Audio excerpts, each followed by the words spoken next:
Bonjour Vincent, eh bien voilà, je crois qu'on va pouvoir commencer car nous sommes quasiment au complet. Voilà. On attend encore la personne qui va représenter la région Île-de-France, mais il pourrait avoir quelques retards. Donc comme il est 17h02, je pense Mhm. qu'il est largement temps de commencer. Donc bonjour à tous ceux et à toutes celles qui se sont connectés sur la plateforme. On a plusieurs participants déjà connectés, donc je les remercie beaucoup. Alors, a priori, vous êtes mis en position mute, donc vous ne pouvez pas, j'allais dire, et vous nous en excuserez librement prendre la parole. C'est aussi pour permettre à nos intervenants donc, de ne pas être parasités par des bruits annexes. En revanche, bien sûr que l'objectif est d'avoir une interaction la plus fluide possible. Donc, j'ai à mes côtés un collaborateur qui suit le chat. Donc, n'hésitez pas à poser des questions. En bas à droite de votre écran, vous devez avoir un petit bouton chat et vous pouvez nous adresser des questions au fur et à mesure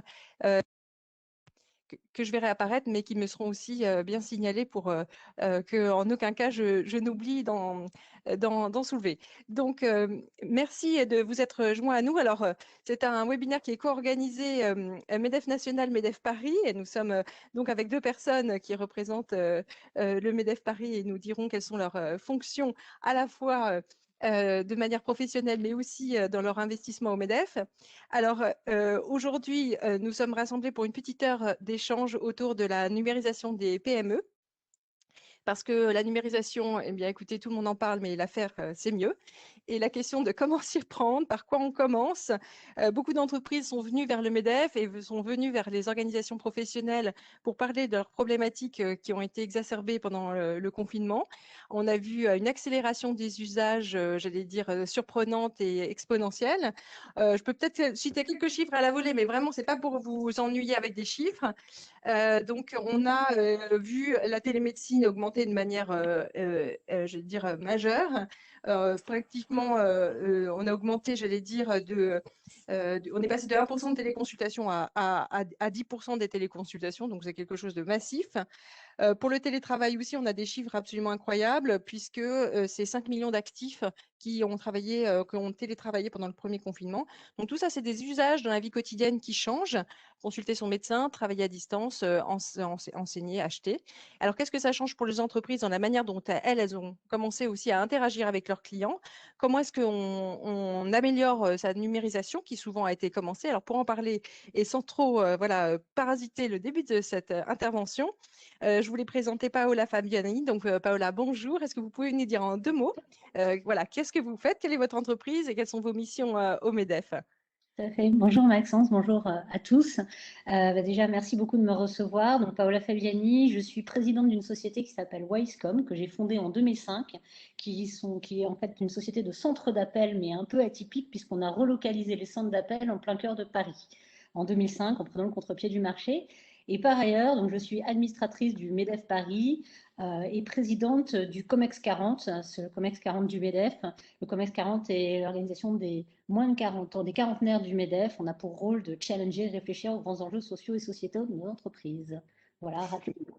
Merci beaucoup, Paola. Beaucoup de casquettes, beaucoup de casquettes sur votre tête. Merci de nous faire le plaisir et d'avoir pris du temps sur votre agenda très chargé pour être cet après-midi avec nous. Vincent, bonjour Vincent. Donc, nous avons mené quelques travaux au sein de la commission mutation des transitions digitales.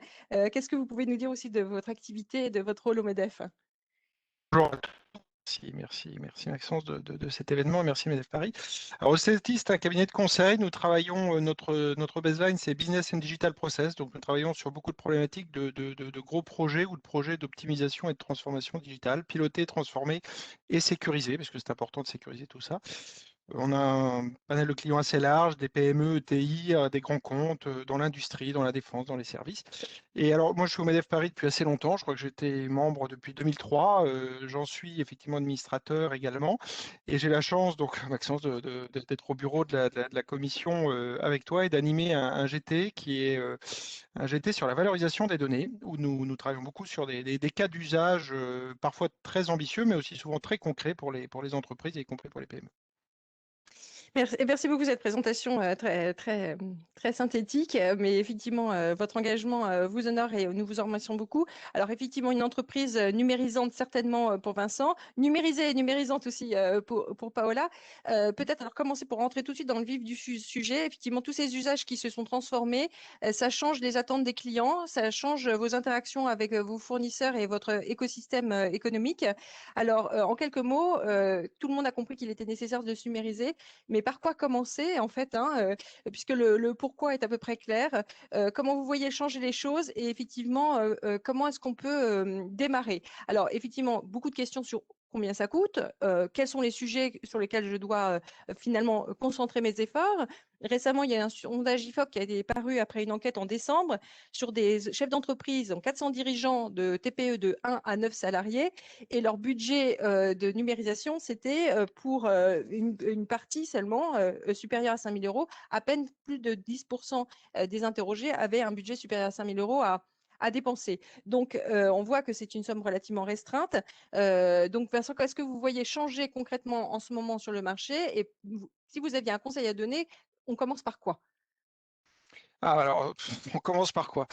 Alors déjà, qu'est-ce qu'on va changer? Alors bon, là, Paola en parlera peut-être mieux que moi, hein. Je pense que l'aspect commercial, l'aspect marketing, l'aspect relation client est quelque chose de très fort. Ça, c'est sûr que ça s'accélère. Donc, on va en parler tout à l'heure, et Paola donne sûrement beaucoup d'exemples, multicanal, tout ça. On a envie d'être reconnu, hein, en tant que consommateur, on a envie d'être reconnu, qu'on passe par le web, qu'on aille en boutique, etc. Mais c'est pas seulement pour le shopping ou pour la relation, ce qu'on appelle B2C, hein. Prenons l'industrie, quelqu'un qui achète une machine industrielle à un équipementier a envie que sa machine tourne le plus longtemps possible et avec le plus de disponibilité possible. Donc, on a envie que le fournisseur à qui on achète puisse faire plutôt de la maintenance proactive plutôt que de la maintenance curative, c'est-à-dire de piloter le fonctionnement de la machine et d'intervenir avant que ça casse, parce que si ça casse, ça arrête la machine.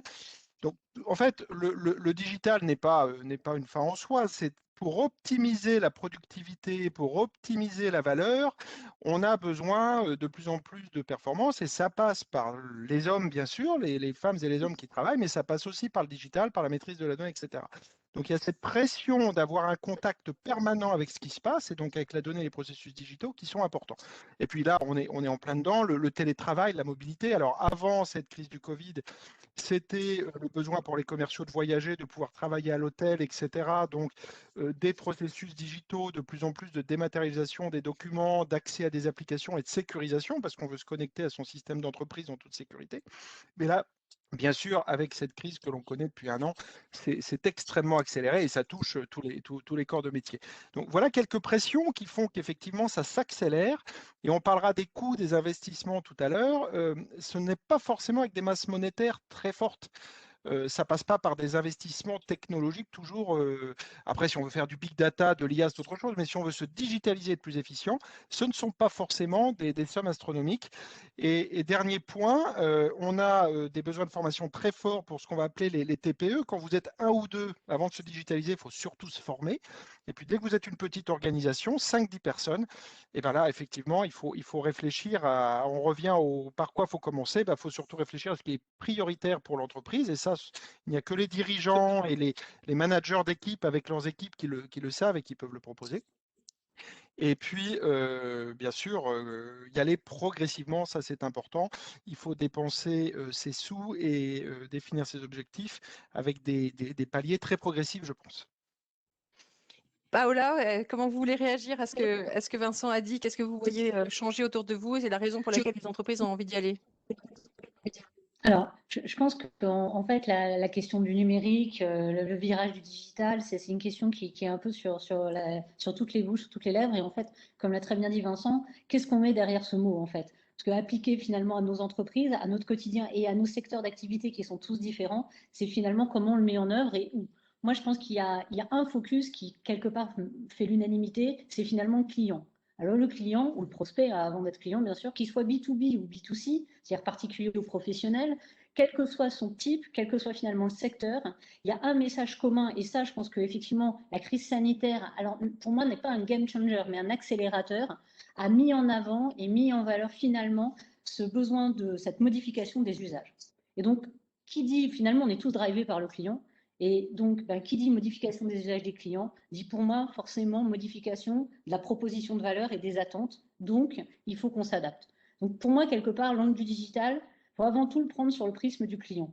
Et je pense que ça répond à tous les types de boîtes, parce que finalement, derrière, on met beaucoup de choses. Donc ça c'est un premier point, c'est exactement dans le sens de ce que disait Vincent.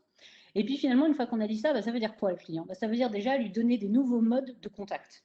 La digitalisation, c'est déjà, donc, quand on, derrière usage, on l'a tous vu, hein, la transformation par exemple de la consommation, on ne va pas revenir, la consommation des restaurants ou tout le télétravail, etc. Mais finalement, c'est déjà comment on communique avec ses salariés, ça c'est le télétravail, et comment on communique avec ses clients.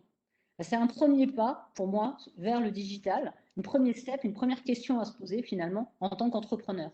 Comment je vais modifier les canaux de communication avec mes clients? Un canal de communication, finalement, on passe d'une relation physique à une relation qu'on dit plus ou moins à distance. Moi j'aime bien mettre des mots concrets derrière le digital parce que parfois c'est un peu une sphère ou une bulle. Donc finalement, la relation à distance, c'est se digitaliser, c'est permettre aux clients. Alors, tout le monde connaît la relation à distance avec le téléphone. Évidemment, on l'utilise tous et c'est devenu. Mais ça peut être de proposer des solutions de prise de contact variées à travers des mails, à travers du chat, à travers la possibilité de pouvoir choisir, se servir soi-même et aussi une offre mise à disposition du client ou du prospect qui peut être consultable à tout moment. Ça, je pense que c'est vraiment un des prismes du numérique qui est très important et qui est essentiel pour, à mon avis, tout type d'entreprise, les plus grosses, les ETI et les PME et les TPE aussi. Et ça, c'est quelque chose aussi qui peut apparaître comme une solution, parce que c'est aussi une solution d'automatisation du contact. Et donc, finalement, on parlait des TPE, où effectivement, ils sont peu nombreux, on a un peu la tête partout, on a plein de choses à faire. C'est aussi une façon de faciliter le travail et quelque part de le rendre plus fluide et donc forcément meilleur.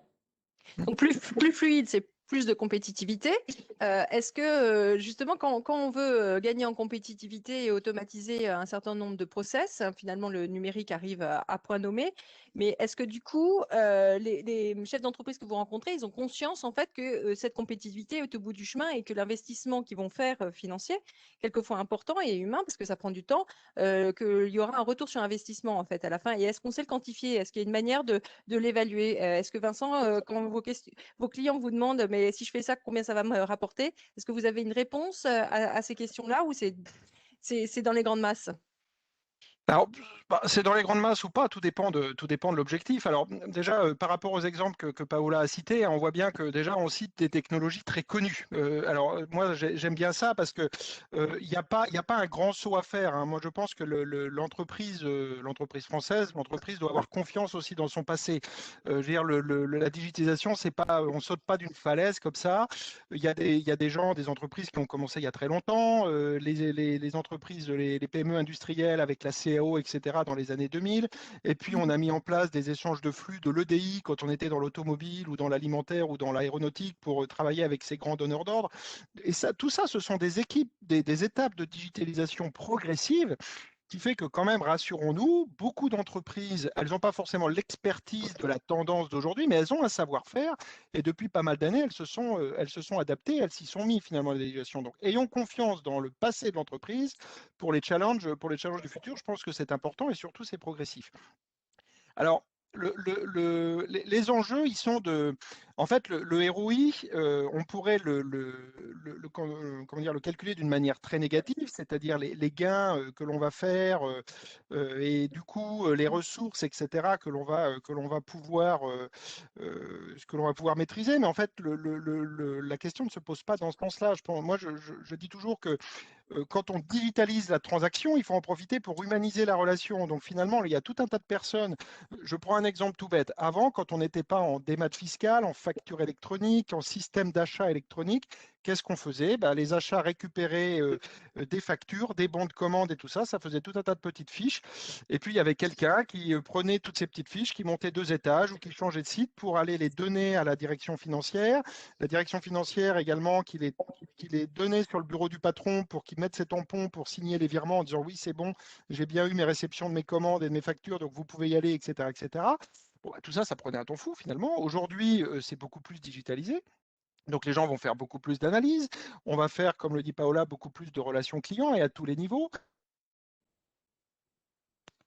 ça vont faire beaucoup plus de contrôle qualité, etc. Donc finalement, le ROI, il n'est pas en valeur absolue, il est où est-ce que je vais gagner en productivité pour avoir de la valeur ajoutée sur d'autres axes.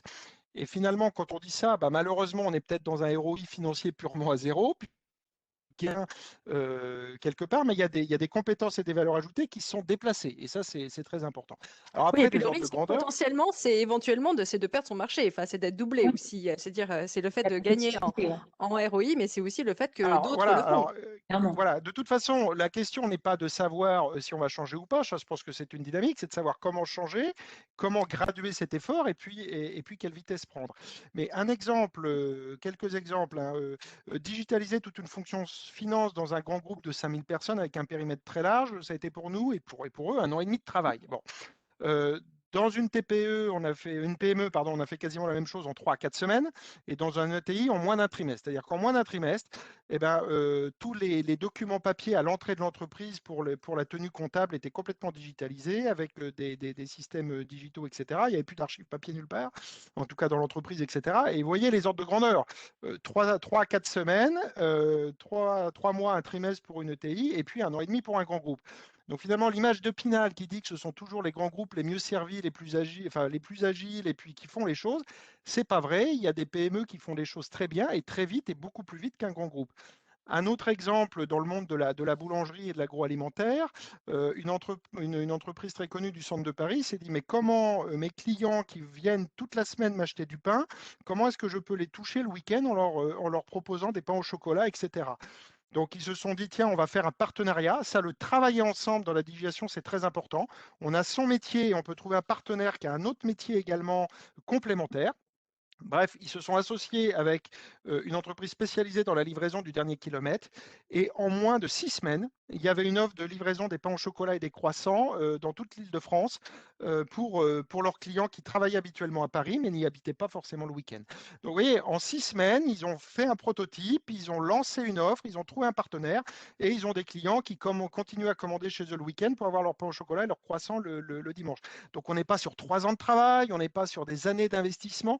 On est sur des choses très ponctuelles. Et puis après, ils se sont dit, tiens, bah maintenant, on va encore aller un peu plus loin parce que d'abord, on a acté cette étape, on a eu une réussite, etc., etc., etc. Paola, qu'est-ce que vous diriez sur ce sujet, le travailler ensemble et la relation client, c'est votre métier, la relation client. Peut-être qu'effectivement, la première chose à faire pour une entreprise aujourd'hui, c'est se demander quelle est sa vitrine et comment est-ce qu'on l'approche, comment est-ce que le client la trouve partout, tout le temps et peut de manière fluide passer d'un système à un autre sans avoir l'impression de devoir se réenregistrer ou se faire reconnaître, etc. Alors, je pense que effectivement, pour revenir un step au-dessus, déjà, je pense qu'effectivement, on parlait de la compétitivité. Je pense que la question du digital, c'est pas vraiment une question. C'est que la digitalisation, quelque part, l'ensemble du monde y va, qu'on le veuille ou non, sans mettre un jugement de valeur dessus. Mais de toute façon, il faut l'aborder comme c'est un prérequis. Par contre, pour autant, il faut aussi désacraliser cette question. C'est-à-dire qu'il ne faut pas se dire, oh là là, la digitalisation, c'est tout de suite la transformation de l'ensemble de mon process de valeur. Ça va prendre des mois, il va y avoir des tonnes de coûts, d'outils technologiques, de conseils, etc. Ça peut être aussi, moi j'aime bien la technique du petit pas. Et je trouve que ça s'adapte très bien en PME que je suis, et je pense qu'on partage, c'est effectivement d'y aller point par point, et puis essayer de justement assez rapidement mesurer le retour. Alors certes, comme l'a très bien dit Vincent, le retour, c'est pas uniquement un retour financier, mais pour autant, il peut y en avoir un, et je vais répondre à la question tout de suite derrière, mais c'est aussi un retour effectivement en optimisation de charge, en fluidité de process, en maîtrise des KPI et des indicateurs de valeur, et ainsi de suite. Et enfin, je pense que dans la notion de digital, je dirais qu'il faut un peu casser ces idées reçues et il faut éviter d'opposer le digital et l'humain. C'est-à-dire que le digital n'est pas là en remplacement de l'humain, il est là en complémentarité. Et c'est une offre complémentaire qu'on apporte. Après, pour répondre à la question précisément, effectivement, la relation client, bah, ça commence déjà par finalement, comme je disais, mettre en avant ce qu'on fait. Alors, petit chiffre important, LinkedIn, stat donné par LinkedIn, 70% des contacts parce en B2B sont amorcés sur le digital. Donc, c'est-à-dire que maintenant, systématiquement, parce que souvent, on se dit le digital, c'est l'apparat des particuliers, du B2C. Eh bien non. En fait, 70% des contacts en B2B sont d'abord amorcés par des biais numériques, quels qu'ils soient. Donc, ça veut dire que finalement, tout le monde a un enjeu, et un enjeu, là, pour le coup, on mesure vite le ROI, qui est un enjeu commercial. Donc, pour moi, le premier point, et qui ne coûte pas forcément si cher, c'est de se doter d'une vitrine qui permet de communiquer sur ce qu'on fait. Déjà, dire ce qu'on fait ce qu'on dit, c'est communiquer sur ce qu'on fait, c'est le premier point et le premier pas sur le digital. Ensuite, c'est de se dire, toujours dans cette démarche, finalement, c'est comment mes prospects peuvent me contacter. Donc, une fois qu'on a la vitrine, c'est finalement comme ils peuvent venir à moi. Ça, c'est des multipliés, c'est pas forcément très coûteux. Là, on parle de mettre en place un site internet. Maintenant, on a des solutions, notamment pour le B2B, de sites internet, mais aussi pour le B2C, qui sont relativement simples. On a la possibilité de tous réaliser des newsletters, par exemple, qui permettent d'informer à la fois ses prospects et ses clients, ses innovations, ses nouveautés, ses promotions, quel que soit le domaine. C'est de garder le lien. Parce que je pense que le digital vient aussi, et c'est un point très important, combler finalement le manque de relations physiques qu'on peut avoir. C'est-à-dire que finalement, comment informer de ces dernières nouveautés pour toutes les PME, finalement, la newsletter, c'est un bon outil parce qu'on ne va pas forcément systématiquement appeler tous ses prospects, tous ses clients tous les mois, ou tous les 2 mois, ou tous les 3 mois. Donc, c'est un deuxième petit pas, la newsletter et ce qu'on appelle, nous, les campagnes de marketing digital. Alors, c'est encore un nom complexe, à chaque fois, on y met des noms compliqués, mais en fait, très concrètement, c'est le fait de communiquer avec ses clients et ses prospects sur ces nouveautés. Ensuite, c'est de donner, à travers, par exemple, ces newsletters ou ces envois d'éléments, la possibilité aux prospects ou aux clients de réagir. Et donc là, c'est quelque part ce qu'on appelle l'engagement. Alors l'engagement, il peut se faire encore une fois par mail, mais il peut aussi se faire, et là pour le coup c'est totalement gratuit, par les réseaux sociaux. Les réseaux sociaux, c'est un beau moyen de communiquer sur ce qu'on fait, communiquer sur les produits, les réussites aussi de l'entreprise, ça fédère aussi, et en même temps de parler à toute une clientèle, une population qu'on n'aurait pas touchée naturellement. Être présent sur un réseau comme LinkedIn, si c'est plutôt du B2B, Twitter, si c'est mixte par exemple, voire Instagram quand c'est du B2C, voire même maintenant du B2B, c'est quelque chose qui n'est pas forcément très coûteux, qui est dans la technique du petit pas, parce qu'on peut commencer tout petit, poster un truc de temps en temps, une communication, créer, si on ne veut pas se mettre en avant soi-même, créer en fait le réseau de son entreprise, puisque effectivement, c'est pas, on croit souvent, on définit mal réseau social, ça va être réseau social personnel ou de l'entreprise, on peut très bien créer, voilà, et ça permet encore une fois de garder le lien et de garder le contact. Donc voilà, quelques exemples. Typiquement, on a par exemple travaillé pour certains acteurs importants de la promotion immobilière, on travaille pour eux et on travaille sur la transformation digitale. Alors eux, ils sont très en avance auprès des prospects. Par contre, eux, c'est la transformation digitale du lien d'après. Puisque effectivement, maintenant, les prospects qui veulent acheter dans le neuf ne vont plus régulièrement dans la petite maison qu'il y avait en bas pour voir un peu l'agent et qui message un peu. Voilà. Quelque part, ça devient de moins en moins l'esprit des gens, mais pour autant, il y a toujours des souhaits d'achat. Eh bien, là, c'est effectivement comment recréer ce lien, mais d'une autre façon. Finalement, l'agent ne va plus être dans sa petite maison, image d'Épinal, mais va être à distance, va être disponible par mail, va être disponible par téléphone, va être disponible par chat. C'est la même chose, par exemple, pour les constructeurs automobiles. On voit bien l'explosion des constructeurs automobiles et de la vente à distance. Il y avait un reportage cette semaine, je ne sais plus quand, sur l'évolution de la vente à distance. Maintenant, effectivement, certains clients ne veulent pas forcément, systématiquement, se déplacer chez leur concessionnaire. Parfois, c'est loin, c'est pas pratique. Et donc, effectivement, il faut offrir à ses clients ces multiples possibilités. Et quelque part, le retour sur investissement, c'est finalement plus de clients et une meilleure visibilité. Donc, je pense que tout le monde connaît cette mécanique, quoi. Alors ça nécessite d'embarquer, j'imagine, quand même toute l'équipe, parce que quand vous dites effectivement, bon, la personne ne sera plus à tel endroit, mais à tel autre, elle aura une manière d'interagir d'une manière différente. Je reprends la formule que j'aime beaucoup, celle de Vincent, digitaliser la transaction, mais humaniser la relation. Ça demande certainement aussi de l'accompagnement, donc aussi un engagement du management pour expliquer la manière nouvelle dont en fait finalement on va fonctionner et on va interagir. Donc j'imagine que c'est aussi quelque chose un peu d'un projet d'entreprise qu'il faut mener en concertation avec les équipes. Alors, je ne sais pas si oui, Vincent... vas-y, Paula, vas-y. Vas-y.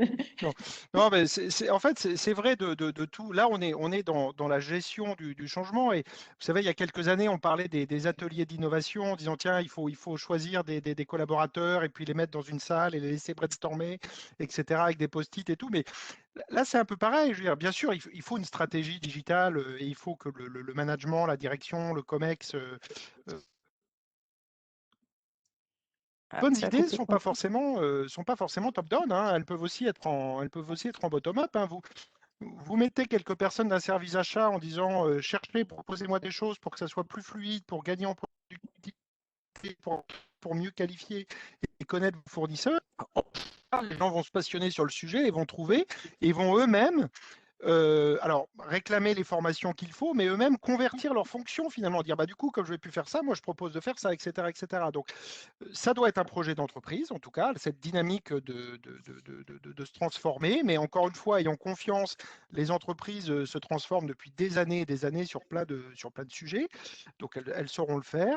Et puis, la solution, elle n'est pas forcément top-down, elle peut être bottom-up, et quand elle est bottom-up, bah, toute cette transformation des fonctions, des besoins de formation, des reconversions et de ce qu'on appelle l'employabilité, c'est quand même important aussi que l'entreprise s'assure de l'employabilité de ses collaborateurs, qu'ils soient toujours un petit peu au top de ce qui compte sur le marché.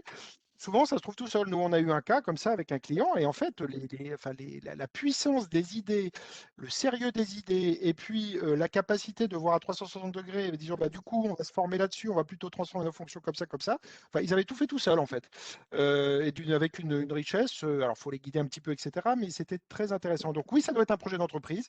Ça doit emmener tout le monde. Et puis, comme ça doit emmener tout le monde, il faut laisser parler tout le monde, il faut les laisser proposer. Et parfois, il y a plein de solutions sur ces sujets effectivement, de transformation de fonctions qui se font très bien. Est-ce que Paola, vous voulez ajouter quelque chose sur cet aspect-là? Il y a aussi la question embarquer les équipes, mais il y a aussi quelquefois le côté, finalement, on propose à nos clients des outils géniaux, mais nous, en interne, nos outils sont mauvais, en fait. On a aussi, c'est quelquefois ce côté-là, une espèce de dichotomie dans l'entreprise où il y a finalement une vitrine digitale top, mais des outils internes de gestion qui sont quelquefois un peu déconnectés. Donc, c'est peut-être aussi, bon, c'est peut-être un autre sujet, mais voilà, le fait de se digitaliser à l'intérieur et à l'extérieur de manière, je veux dire, coordonnée, quoi. Oui, alors après, bon, on sera toujours dans le cordonnier le plus mal chaussé, hein. Bon, je pense que, voilà, après, effectivement, je pense que au sens général, je dirais, je parlerai même pas, je dissocierai pas les clients et les salariés. Je pense il faut vraiment penser la digitalisation pas comme quelque chose qui, encore une fois, vient remplacer la relation humaine. La phrase de Vincent est très juste, effectivement. L'idée, c'est avant tout de faire un complément. Donc, que ce soit auprès de ses prospects ou de ses clients, le but, c'est pas de dire finalement, bah, j'automatise tout et puis il n'y a pas de supplément d'âme. Au contraire, je pense que la relation humaine est encore plus importante parce qu'elle est consacrée sur de la valeur ajoutée. Et c'est pareil quelque part pour l'interne. Quand on digitalise, c'est-à-dire dit derrière automatiser un certain nombre de processus, le but, c'est justement dans une démarche constructive et très positive, c'est de consacrer les équipes à des choses qui sont moins répétitives et moins pénibles et donc qui nécessitent plus de talent. Moi, j'aime bien la notion du talent humain parce que finalement, la machine ne remplacera pas le talent. Et donc, effectivement, je pense que quand on conçoit n'importe quel projet, qu'il soit petit ou gros, de digitalisation, il faut toujours se dire où est-ce que je place le talent. Et à partir de là, la digitalisation ne vient pas en opposition avec l'humain, avec ce supplément d'âme, etc., qui est plus qu'absolu, quoi. Je vais faire une petite digression anecdote, mais on voit à quel point, alors j'en suis assez contente, les centres d'appel ont une image beaucoup plus positive avec le Covid et le confinement, parce que finalement, ce lien téléphonique est devenu un lien beaucoup plus important que ce qu'il a pu être par le passé, il a suppléé la relation physique. Donc voilà, gardons ce supplément d'âme, c'est essentiel. C'est un peu l'idée. Et je dirais la même chose pour le télétravail. C'est le même principe. C'est-à-dire que finalement, on doit ou on peut ou on ne veut pas, mais mettre les personnes à distance, ça dépend de tous les cas de figure de société. Mais pour autant, essayons de conserver ce lien et c'est là toute la difficulté du management et tout l'enjeu des entreprises. C'est effectivement de garder ce lien en digitalisant. L'image d'une société ou d'une entreprise très froide comme ça me fait penser à une phrase d'un ancien patron de Schneider il y a 3 ans sur l'industrie 4.0. Et il disait le comble de l'industrie 4.0, ça serait qu'en fait, dans une usine, il n'y ait plus que 2 êtres vivants, un homme pour garder l'usine et un chien pour garder l'homme. Et en fait, l'entreprise 4.0, c'est pas du tout ça. C'est pas du tout ça. C'est des salariés qui sont beaucoup plus formés sur leurs machines, qui font beaucoup plus de supervision, qui interviennent beaucoup plus, de manière beaucoup plus fréquente, mais plutôt en proactif qu'en curatif, etc. Donc, c'est un taux de disponibilité de l'usine qui augmente.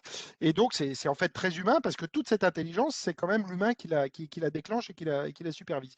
Donc, c'est quand même rassurant. Effectivement, la digitalisation et l'humain vont de pair. Et l'entreprise, ça reste une organisation humaine et ça doit rester et ça restera une organisation humaine, ça c'est sûr. Alors, on a parlé de faire des priorités en disant, bah, suivant effectivement son business model, suivant qu'on est dans une relation plus B2C, plus B2B, plus B2B2C, effectivement, on va mettre l'accent ou la priorité sur la numérisation de telle ou telle partie de l'entreprise. Et puis, effectivement, comme le rappelait Vincent, les entreprises ont souvent un historique et donc elles ont commencer souvent par quelque chose.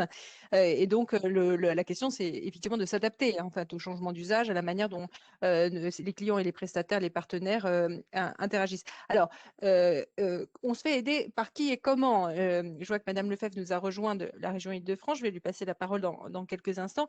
Vincent et Paola, la plupart des entreprises, quand même, se trouvent un peu démunies quand elles doivent faire leur propre diagnostic, leur propre analyse. Alors, le MEDEF a créé il y a un certain nombre d'années un diagnostic de maturité digitale qui a eu un succès très certain, puisqu'il a été fait par des milliers d'entreprises. On en a même tiré un bilan il y a 2 ans que je pense que nous allons réitérer.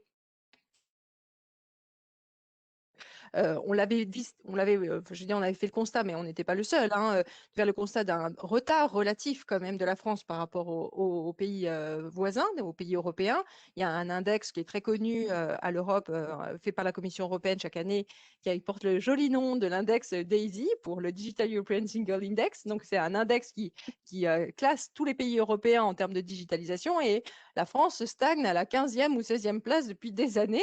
Et donc, le MEDEF, comme d'autres organisations, nous sommes dit, il faut bien sûr susciter l'intérêt sur ces questions, mais aussi aider les entreprises à comprendre où elles sont et où elles devraient progresser. Et donc, ce test a eu son usage.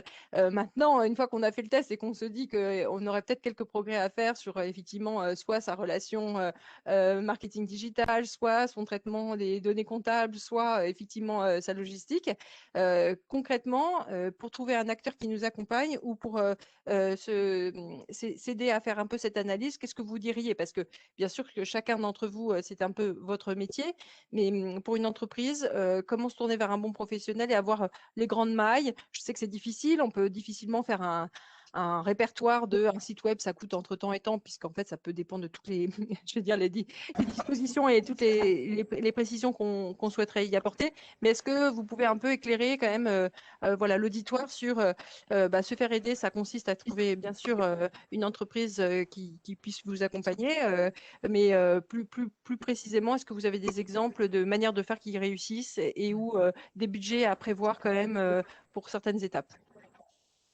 Oui, bonjour à tous. Je ne sais pas si vous m'entendez On bien. vous entend très bien, madame. Bienvenue Bon, parmi nous. parfait. Bonjour. Excusez-moi, j'étais un petit peu en retard sur cette réunion.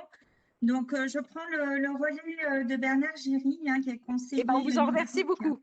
Voilà, On vous en remercie au cabinet de la présidente de région, qui devrait nous rejoindre dans quelques minutes. Donc, moi, je me présente rapidement. Je suis Nathalie Lefebvre, je suis directrice des politiques économiques régionales.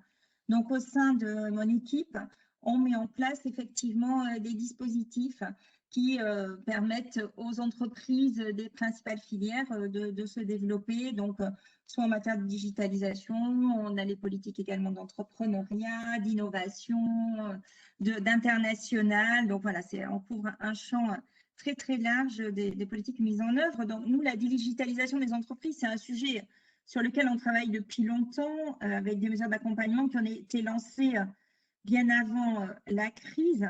Donc, je ne sais pas si vous voulez que je vous détaille un petit peu les différents sujets. En tout cas, je peux vous expliquer un peu comment on les a conçus. C'est vraiment un travail de co-construction qu'on a mené avec les acteurs et pour répondre au plus près des besoins des entreprises. Donc, ça a été notre point d'attention, et de mettre en place du coup des dispositifs qui correspondaient aux différentes typologies d'entreprises ou de besoins. Ce que je vous propose, écoutez, ce que je vous propose, c'est de laisser juste Vincent et Paola peut-être donner un avis sur comment se faire accompagner. Et après, je vous passe immédiatement la parole pour que vous puissiez nous présenter les différents dispositifs qui sont disponibles. Je sais que j'avais eu le plaisir de présenter le Paquilla il y a quelques mois avec aussi les entreprises de la région Île-de-France, du MEDEF Île-de-France. Donc, je sais qu'il y a plusieurs dispositifs. Donc, je passe rapidement la parole à Vincent et Paola et je reviens vers vous dans les 2 minutes. Alors, comment se faire accompagner, effectivement? Alors, ce qui est important déjà dans tout ce qu'on a dit, on a essayé, j'espère, d'être concret pour montrer que c'était quelque chose d'accessible, et la politique des petits pas, pour reprendre le terme de Paola, est vraiment ce qu'il faut faire. Par contre, dans la digitalisation, il y a des investissements, il y a des besoins humains, il y a des formations, puis il y a des lois aussi. Donc, Attention, effectivement, on ne fait pas n'importe quoi. Dans la dématérialisation fiscale, il y a des lois. On n'envoie pas une facture électronique par mail comme ça tout seul. Dans la signature électronique, il y a des lois. Dans le droit commercial qui s'applique au numérique, il y a des choses. Donc, il faut se faire accompagner justement et ne pas oublier le côté réglementation. Il est important. Puis il y a le GDPR sur les données personnelles, etc. Donc, ça, je le dis parce que c'est important. C'est-à-dire qu'il faut vraiment travailler avec des partenaires qui vont pas tous maîtriser ça, tout le monde n'est pas juriste, mais qui vont aussi le prendre en compte et y faire attention. Et donc, il faut se faire accompagner par les gens qu'on va maîtriser, comme toute sous-traitance, comme tout partenariat. Il faut absolument garder la main. Il faut faire attention à ne pas se faire emmener dans des choses qui seraient inutiles. Par exemple, une fois, on a travaillé sur la relation client avec un client et puis on s'est aperçu que son module ERP avait un module CRM et qu'il le payait depuis 3-4 ans sans jamais l'utiliser. Finalement, on s'est déjà dit, bon, ce n'était pas le meilleur des briques CRM, c'était peut-être pas un outil bien connu comme Salesforce, qui d'ailleurs a racheté Claude Braise en 2018 justement pour faire du e-commerce B2B. Donc, Paola a raison, ce n'est pas que pour le B2C qu'on fait aussi du e-commerce, etc. Pour le B2B, c'est important. Enfin bref, donc ils ont commencé avec ça. Et puis, petit à petit, après, ils ont maîtrisé leur décision de réinvestir ou pas. Mais voilà, donc c'est très important de garder la maîtrise de ces partenaires où on va héberger ces données, de ces partenaires conseils, de sentir qu'on comprend bien ce qu'ils disent, de rester aussi dans l'esprit des lois, etc. Donc, pour moi, c'est le meilleur des indicateurs de toujours avoir vraiment le sentiment de pouvoir maîtriser ce que les partenaires vont proposer. Dès qu'on se sent dépassé, c'est pas bon signe. Dès qu'on ne comprend plus et qu'on se sent dépassé, c'est pas bon signe. Dès que des gens dans l'équipe opérationnelle de l'entreprise qui travaillent sur ces sujets se sentent dépassés, voilà, comme on dirait, quand c'est flou, c'est qu'il y a un loup, donc c'est pas bon. Il faut vraiment garder la maîtrise déjà de son rythme, parce que c'est pas un prestataire de vous dicter le rythme ou le niveau de dépense, c'est à l'entreprise de le décider. Et voilà, c'est le premier conseil que je donnerais, se sentir en maîtrise de ce que l'on va faire avec ses partenaires, et puis y aller petit à petit. Alors nous, par exemple, des fois, on intervient pendant 3 jours, des fois, on fait des missions, on a après du pilotage par intérim, donc ça peut être 6 mois, mais vous voyez, ça peut être très, très variable. Ça dépend vraiment du sujet, ça dépend aussi du temps qu'une ressource dans l'entreprise et de la compétence de cette ressource pour piloter le projet après. Donc, il y a plein de configurations possibles. Paola, peut-être Alors, quelques éléments de rapidement, complément. bon, premier point, ouais, je reviens sur Vincent, sur le point de Vincent, effectivement. Moi, j'irai sur l'acte de la souveraineté. La souveraineté numérique, je pense qu'effectivement, c'est très important d'être sensibilisé à la valeur de ces datas et l'hébergement de ces datas.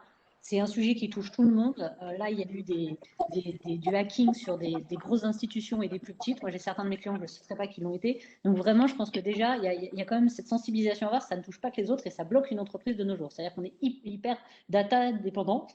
Il ne faut pas dire Google dépendant parfois. Donc ça, c'est le premier point, c'est plus une question de sensibilisation. Après, pour faire concrètement, moi, je vais plutôt forcément aller sur la partie expérience client et relations commerciales, qui est plus mon cœur de métier.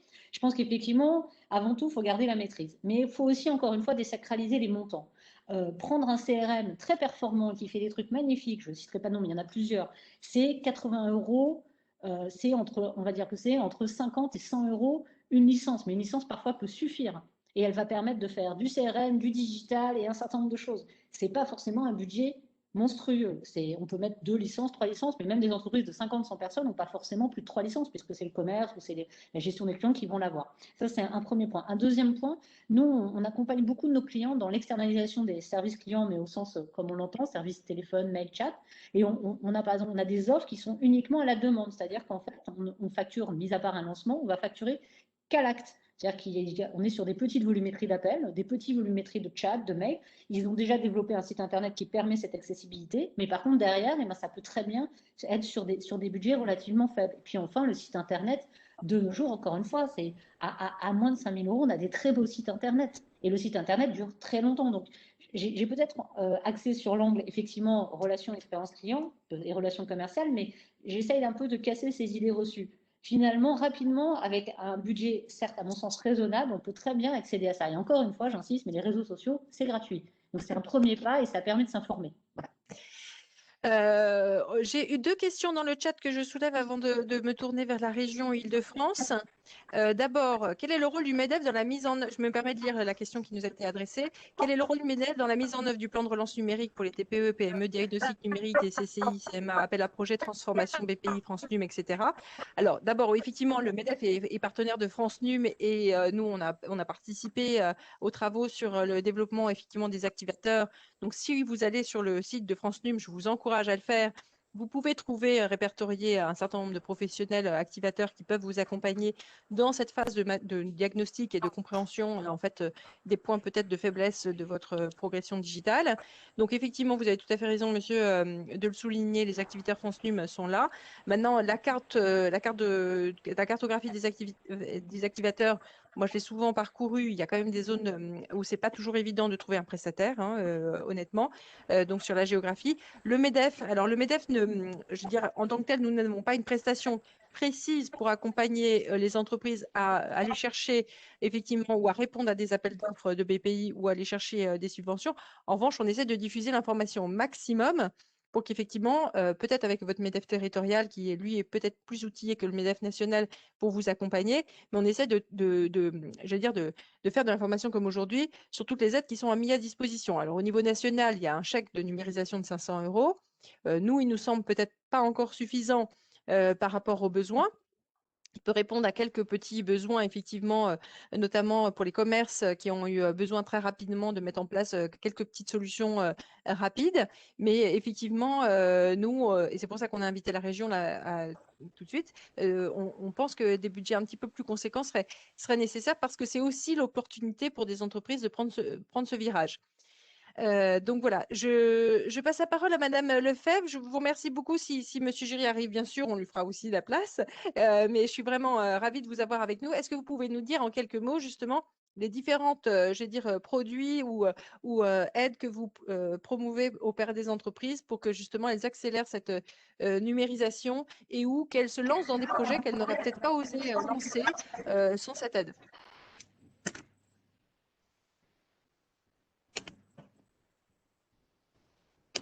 Oui, Je sais j'ai pas été si vous m'avez entendu, déconnectée. pardon. Oui, Oui, j'ai été déconnectée, mais je pense que voilà, je prends on le vous entend relais. très bien en tout cas. Bon, ouais, donc je vais vous commencer par vous avez évoqué le chèque numérique national. Donc, nous avions mis en place à la région avant l'État un chèque numérique, justement,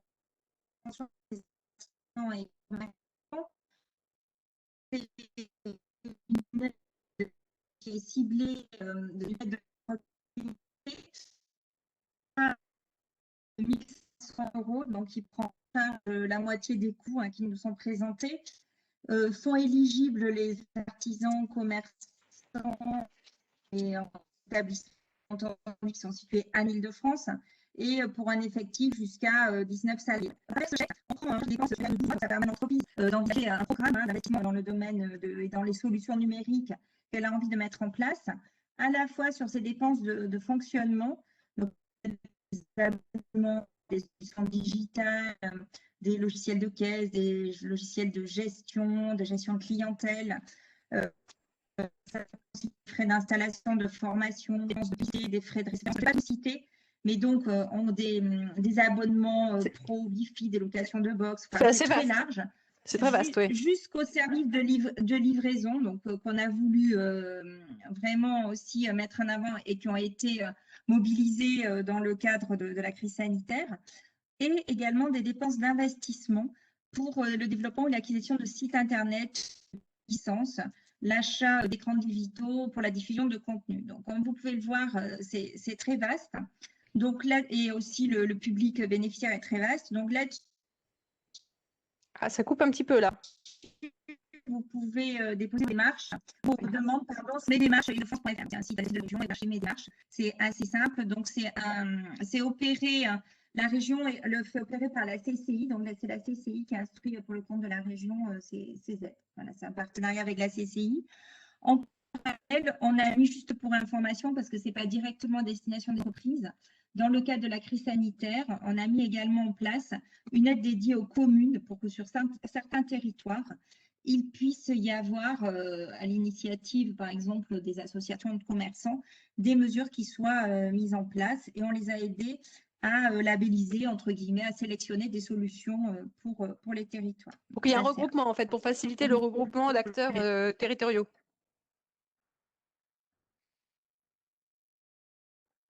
Exactement. Donc, c'était plus pour les... Après, on a mis en place un accompagnement pour les donc, voilà, vous en avez également parlé. Donc, c'est surtout pour des entreprises industrielles, des secteurs qui sont forts en Île-de-France, hein, aéronautique, mécanique, automobile, énergie, ou qui sont dans des secteurs technologiques clés comme intelligence artificielle, robotique. Et l'objectif, c'est vraiment pour améliorer la performance industrielle globale et la compétitivité de l'entreprise. Et là-dessus, c'était une prestation qui était prise en charge à 50% par la région jusqu'avant la crise. Et là, on la prend en charge à 100%. Donc, il s'agit de l'élaboration d'une feuille de route et de sa mise en œuvre qui est accompagnée donc, par des consultants qui sont spécialisés dans ces domaines. Vous pouvez redire comment ça s'appelle, cette prestation? Ça s'appelle le Smart Industry. Smart Industry. Smart Industry, voilà. Donc, c'est aussi une opération qui existait et que nous avons fait évoluer dans le cadre de la crise et qui est vraiment en train de monter en puissance puisque ça aide réellement les entreprises là dans une phase de questionnement, notamment pour des secteurs industriels qui ont été fortement touchés par la crise, pour se remettre effectivement, pour améliorer leur compétitivité. Donc là-dessus, c'est à peu près 2 millions par an hein, qui sont alloués par la région. Après, pour les ETI, alors vous savez peut-être que nous avons un club ETI avec lequel nous travaillons de façon étroite, puisque ce sont aussi des entreprises importantes dans le cadre des chaînes de valeur et de la structuration du tissu. Et donc, on a mis en place avec eux un programme d'open innovation vers des solutions numériques. Voilà.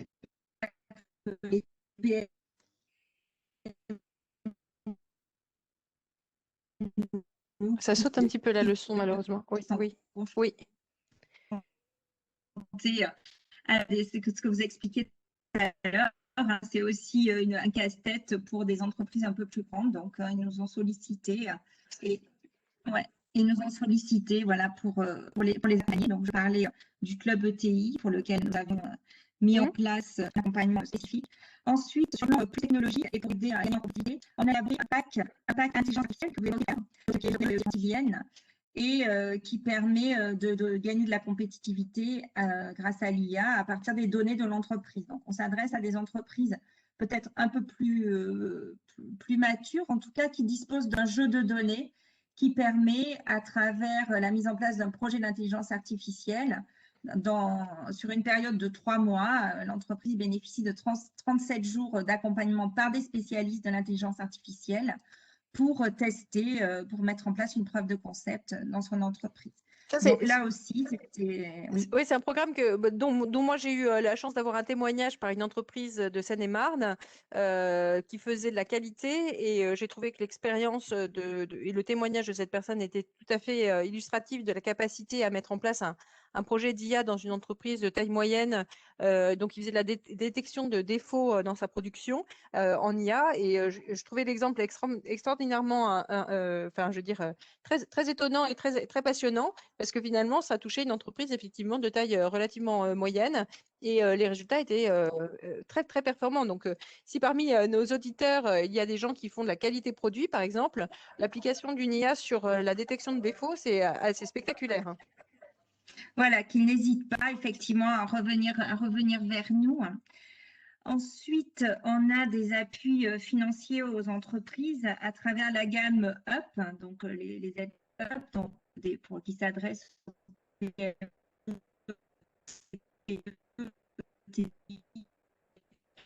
sur leur forme juridique.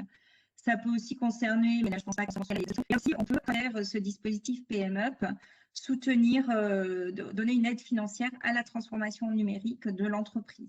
Donc, ce sont des aides qui peuvent atteindre des niveaux élevés hein, et qui doivent s'inscrire dans un programme global de développement de l'entreprise. Donc là aussi, on est sur une logique de parcours.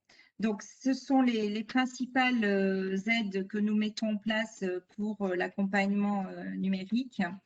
Et pendant le début de la crise sanitaire, on a aussi déployé une plateforme des solutions pour aider les entreprises à trouver des prestataires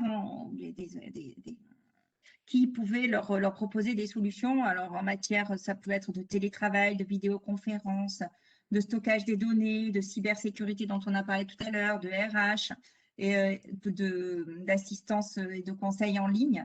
Donc là-dessus, on avait répertorié 200 solutions qui ont été qualifiées et mises en ligne. Et on avait également développé une marketplace pour l'achat de produits sanitaires, gel, masques, etc., dont pouvaient avoir besoin les entreprises. Donc la région, à cette occasion, avait aussi fait un petit peu sa révolution numérique en travaillant là-dessus. Et on est en train de capitaliser sur tout ce travail pour mettre en place une marketplace de France. Donc là-dessus, plutôt orienté B2B. Donc ça peut être un projet sur lequel on reviendra vers vous une fois qu'on aura un petit peu avancé et qui peut intéresser des entreprises qui n'ont pas aujourd'hui totalement la maturité pour tout faire et qui peuvent s'inscrire dans ce projet. Tout à fait, et tout à fait, merci, parce que je vois que le nombre de produits que vous avez est relativement conséquent et j'imagine que le volume financier qui correspond est non moins conséquent du coup, parce que ça fait quand même des volumes financiers à chaque fois assez importants. Ne serait-ce que la première aide que vous avez décrite, 1 500 € sur 50% des dépenses avec un spectre extrêmement large pour des entreprises jusqu'à 20 salariés, ça me semble être particulièrement bien Alors pensé. jusqu'ici, effectivement, on a 2,8 millions qui ont été dédiés à cette mesure-là et on en est à 5 000 demandes. Voilà. Et le montant moyen de l'aide, il est à peu près de 1 200 € sur le chèque numérique. D'accord. Et alors, quel est le Donc, guichet? effectivement, Comment on fait pour ces différents, enfin, je veux dire, ces différentes aides, elles sont administrées par un même service? Comment est-ce que alors, elles sont administrées effectivement par ma direction et elles sont accessibles sur le site de la région via mes démarches île-de-france.fr. on enverra, je pense, alors je pense aux que vous pouvez participants, et le lien, voilà, des informations, ouais. Tout à fait. Alors, on est bientôt à la fin de notre webinaire et je vois qu'il y a quelques questions qui ont été posées dans le chat, donc je vais me permettre de les partager avec tous pour qu'on puisse aussi essayer de répondre au plus près de ce qui est demandé. Donc, il y a un rappel effectivement sur le fait qu'effectivement, pour avoir le chèque de 500 € national, il faut passer par un des activateurs de France Num. Merci de la précision, vous avez tout à fait raison. Alors, une question sur effectivement le grand défi des TPE-PME réside dans la difficulté à sélectionner un intégrateur contrairement aux grandes entreprises. Qu'est-ce que vous nous conseilleriez? Là, ça devient un petit peu technique. Est-ce que vous avez une réponse à cette question, Vincent ou Paola? Alors moi, je peux répondre sur la partie commerciale et CRM. Je pense que Vincent répondra mieux sur l'autre partie. Sur la partie commerciale et CRM, maintenant, il y a effectivement des solutions de plus en plus plug and play. Ça dépend du niveau de technicité. Et donc, effectivement, il y a beaucoup de choses qu'on peut faire soi-même. Après, dans les intégrateurs, effectivement, sur des solutions CRM plus poussées et plus complexes, il y a un certain nombre de petits intégrateurs très souples qui sont plus une démarche conseil et paramétrage et qui là, dans ce cas-là, sont beaucoup moins coûteux et pour autant peuvent faire des choses de façon très ergonomique. Ça dépend jusqu'où on va aller. Et encore une fois, moi, je suis très focus sur la partie CRM, commercial, relation client. Après, sur la partie process, je vais laisser Vincent répondre s'il souhaite. Donc, pour plus de détails, Oui. email au MEDEF Paris qui fera suivre pour que vous révéliez les quelques noms. Bon, Vincent. je vais essayer de pas complètement tuer mon business non plus, mais il est vrai qu'une fois qu'avec l'entreprise, quelques lignes directrices et quelques priorités sont données, il y a quand même aujourd'hui beaucoup d'offres logicielles qui permettent en mode cloud, alors il faut faire attention à la géolocalisation, tout ça, mais qui permettent en mode cloud quand même de partir, de faire des développements. Et puis, souvent, il y a du paramétrage dans ces logiciels. Alors, ce n'est pas du développement, hein, ce sont des studios bien faits pour paramétrer, je ne sais pas moi, ces listes de produits, etc. Enfin, il y a tout un tas de choses. Et là, j'ai envie de dire, pour ce qui est de l'opérationnel, déjà, faites appel stagiaires. Hein. Nos stagiaires souffrent aujourd'hui. Un stagiaire avec la tête bien faite va vite passer les quelques heures ou quelques jours qui vont bien pour comprendre, parce que toutes ces offres cloud ont quand même beaucoup de tutoriaux, etc. Donc, il va comprendre tout ça, puis après, il va mettre en musique. Donc, jusqu'à un certain niveau d'expertise, comme le dit Paola, vous pouvez vraiment avancer tout seul. Alors, le stagiaire faisant partie d'équipe, hein, donc ce ne sont pas ce que j'appelle des coûts de prestataire, voilà, donc ça permet de faire beaucoup de choses. Et après, vous avez soit du conseil pour les roadmaps, les lignes directrices, l'analyse fonctionnelle, soit des intégrateurs. Et il faut reconnaître qu'en France, dans beaucoup de qui savent intégrer un certain nombre de produits comme ça, middle market, ce qu'on appelle middle market, c'est-à-dire pour les PME et tout ça. Et bon, on n'y passe pas encore une fois, ils n'y passent pas des semaines, ils vont peut-être intervenir 5-6 jours chez vous pour vous aider à faire une connexion entre un logiciel que vous avez en interne et puis cette fameuse plateforme cloud pour que vous ayez des données qui ne passent pas à la main, mais qui passent avec une interface ou des choses comme ça. Mais commencez déjà par utiliser la plateforme cloud telle qu'elle est proposée. Prenez un stagiaire pour configurer tout ça si vous n'avez pas le temps de le faire. Et puis, prenez un peu de conseils chez Paola ou chez nous pour avoir la roadmap et avoir la vision. Mais voilà, ça reste des investissements extrêmement modérés, je pense, pour commencer. Merci beaucoup. Alors, j'ai une dernière question et surtout si parmi les participants, il y a quelques questions qui vous trottent dans la tête et qui n'auraient pas été évoquées pendant notre conversation cet après-midi, n'hésitez pas. Donc, une question sur effectivement le fait que 7000 diagnostics ont été faits par les chambres de commerce et d'industrie.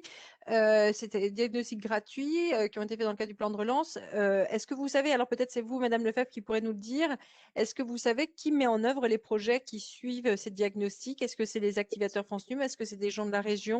Est-ce que, à moins que parmi nos intervenants, il y en a qui puissent éclairer cette question, enfin, qui puissent le savoir, mais moi, je ne le sais pas, donc je ne sais pas. À la suite de ces diagnostics, je ne sais pas ce qui se passe. Moi, je n'ai pas forcément les éléments de réponse là-dessus. D'accord. Bon, on va peut-être chercher et essayer de trouver une réponse à vous faire parvenir par la suite. Alors, je regarde des questions qui sont Là, je crois qu'on a répondu à toutes les questions et il est 17h57. Donc, j'ai l'impression que c'était assez bien calibré. Alors, peut-être un petit mot pour la fin. Paola, Vincent, je vous laisse conclure cet échange. Bon, alors moi, je vais faire je vais revenir un peu sur un sujet, juste 5 secondes pour faire un témoignage. Effectivement, les projets UP financés par la région sont très efficients. Et un conseil que moi, j'ai mis en œuvre personnellement, c'est par le biais de la CCI, qui en fait monte, parce qu'on n'a pas toujours le temps de monter les dossiers, etc. Ils savent quel budget on peut aller chercher, ils savent comment on peut aller les chercher, parce qu'il y en a tellement que parfois c'est un peu une jungle pour un entrepreneur qui au quotidien est pris dans son business. Et donc voilà, c'est un accès que moi je ne connaissais pas pour le coup, et la CCI permet de monter ces dossiers, de gagner du temps pour des coûts franchement de quelques milliers d'euros et encore. Et donc voilà, c'est juste pour un petit témoignage là-dessus. Et les budgets up, les projets up de subvention sont très intéressants. Après, pour faire une très rapide clôture, moi je dirais, je pense qu'on est tous d'accord, le but c'est de désacraliser vraiment cette logique du numérique, virage numérique, digitalisation. C'est quelque chose où on doit aller, c'est à la portée de tous, il faut y aller progressivement. Moi j'aime bien en bonne intelligence, c'est pas forcément très coûteux, il faut un peu tâtonner, faire du petit pas, tester et volonté de s'y mettre. En fait.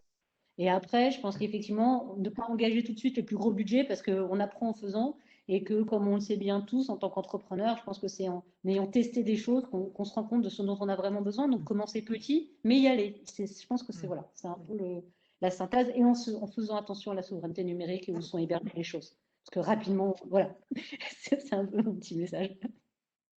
Oui, Il alors, est entendu. je disais ce matin dans les échos que beaucoup d'entreprises font la numérisation de leurs archives. Ça veut dire quoi? Ça veut dire que elles vont avoir besoin que ces archives papier deviennent accessibles de partout. Donc, c'est déjà une première étape du digital. Donc, comme quoi les entreprises ont quand même compris que fallait y aller.